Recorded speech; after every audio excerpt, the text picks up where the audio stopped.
Hello everyone, how are you doing? This is MD Tech here with another quick tutorial.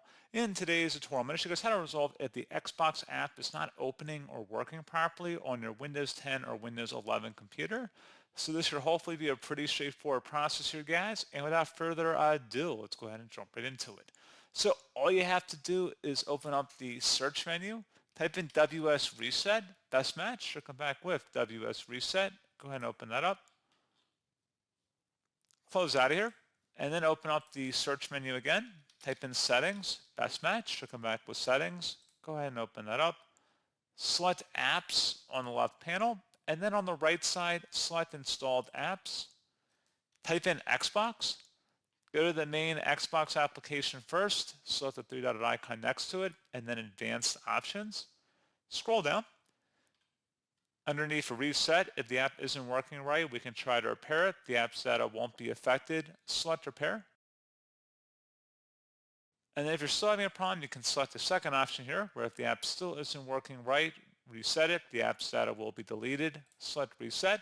This will permanently delete the app's data on this device, including your preferences and sign-in details. Select reset. And if you're still having a problem, you can click the back arrow up at the top and then search for Xbox again. We're going to go underneath Xbox Live now, and we're going to do the exact same thing that we did before in the same order. Again, you would do the repair option and then the reset option.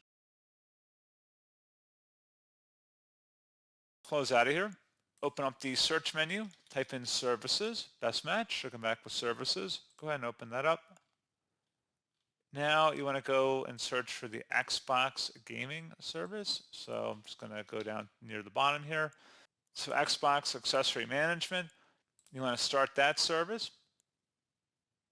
Set that to automatic.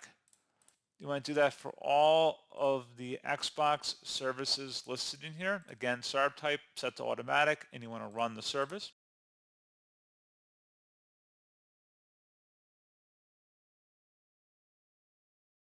Apply and OK.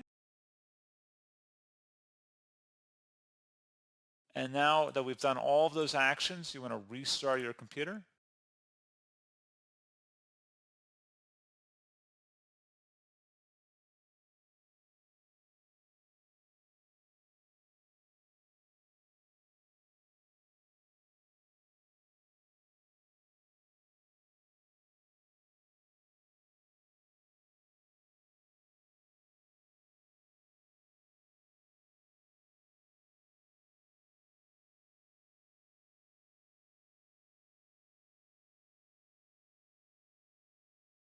And there you go, guys. Hopefully this point your issue has been resolved. And as always, thank you for watching. I do hope I was able to help you out, and I do look forward to catching you all in the next tutorial. Goodbye.